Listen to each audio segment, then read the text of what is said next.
We're going to be looking at even more of this display grid. In the last video we actually saw how we could use this span, so span from 1, 2, 3, 4, 5 in this case, but we can actually also start using names for this instead. If you find that the span is kind of annoying and you don't want to use numbers, we can actually do names instead and use that to move things around. So this is again the design I just centered compared to the other one, so let's just do a quick center so we know how to do that in our grid as well. So go to our body and we're going to do display grid like we would otherwise, and we still use the justify content for this. So justify content center along with grid instead of flex will still work on your page when you do this. So it's still going to center things. Things are a little bit screwed right now, but don't worry about that. It's because we're starting to move things around. In our CSS for this part, we're going to do a little bit, we're going to make some changes here. So this is the one we have right now. So our template and our rows, we're going to keep this for now. And we're going to add a little bit more to this. We're going to add something called grid template areas, and this is where we can actually start giving them names. So grid, template and areas. We're not going to put anything in it yet, so just leave it here empty. Here we have our grid row start end and grid column start end. Just delete those, go to the 4 other boxes, delete those and so on and so on. We're going to start using something called it's called grid area, like so. And then in here we can actually assign a name, and we can assign it whatever we want. So HD for header, or you can type in header if you want to as well. And remember, no double quotations around this, just keep it like this. Do this for all of them, so give it a name. What's this going to be called? It's going to be called main. And we're going to assign a grid area. We're going to call this sidebar. And here we're going to have a grid area called footer. So these are the names you need to remember: footer, sidebar, main and header. We still have the same template, so we still have 4 columns exactly like before with 50 on each side, and then we have the remaining space will be filled in the center between those, and then we have 100 for the header, 300 for content and 200 for the footer, so nothing here. But in our grid area we can start using this new cool stuff. So do a little tap in here so it's easier to see. So you can create this in one line, but I find it to be easier to see the structure if we do it in multiple lines. The first part is the header, and since we have 1, 2, 3, 4 of these areas it needs to cover, so span 1 to 4, we need to type this in 4 times actually. So 1, 2, 3, 4. So this will be the top of the page. Once we see it, you will see what I mean. So main is the second one. We want this to cover 3 columns, so the 50 and the 2 repeating, and then we're going to leave out the last 50 for the purple one.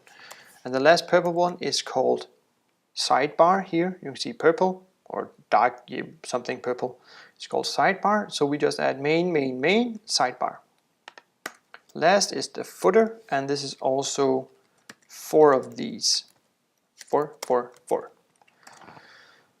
This does the exact same thing as we just did with the grid, where we did 2/1/2 and so on and so on. But instead of having to think about the where the column starts, so row 1 to row 3, we can kind of like change it around to the, well, we want it to be in this part as well. So think of the boxes instead of the line that separates them. So this is making it pretty. Try saving this and go to your browser and refreshing, and you can see now it looks the exact same as it did before, but now we have a possibility to change it around really quick, and this is where display grid is really awesome. If I for any chance think, this design looks stupid, I kind of want the sidebar to be, so I want this to be half-half now, so I just go to the main, type sidebar, and so it's main, main, sidebar, sidebar, save, refresh, and it moves it in. But once again, I wanted to go all the way over here. So sidebar. So main, sidebar, sidebar, sidebar, and refresh does this. So we can quickly change things and move them around. We can actually also make spaces if you say, well, for some reason our design only needs to be covering 50 pixels and then half of the remaining space. And then we need to have something that's blank, so there can't be anything here. And then we want the sidebar. So these two just means don't put anything here, but we're telling the system we know it's there, but don't use it. So it's going to create a white space here. So one column, second column, third column is free, and fourth column is being filled with this one. We can actually also change it around, so having the sidebar here and having the two dots. Well, don't create a space like so. And now this should be white and this should be purple. So we can quickly move things around. And this really comes in handy once we need to create a template for mobile devices instead. So we can basically just saying, well, this is not the optimal way, but I'm just showing you what I actually mean. So we, instead of having the content we know, sidebar, I'm going to copy this out, sidebar, sidebar, sidebar. So this would look like on a desktop because we have room to move around. But if we were on a scale down like this, we would kind of want the design to look like this. So it's easier for the navigation on the mobile phones and apps to actually scroll down. So having the layers like this. So you can see it's really easy and really fast to change the outline of this, the layout of the design. We can do even more with this. I'm just going to remove this so it's back to normal. Back to normal. There we go. So this is back to normal. And then we can actually also add something called a grid. I think it's called gap. And then we, for example, want 10 pixels. So let's try that. So it's automatically creating these 10 pixels around them. And you can see it doesn't actually expand the blocks here or anything, and we can still use all these box sizes so we keep the structure of the page. So it's a really awesome tool we can use to lay out.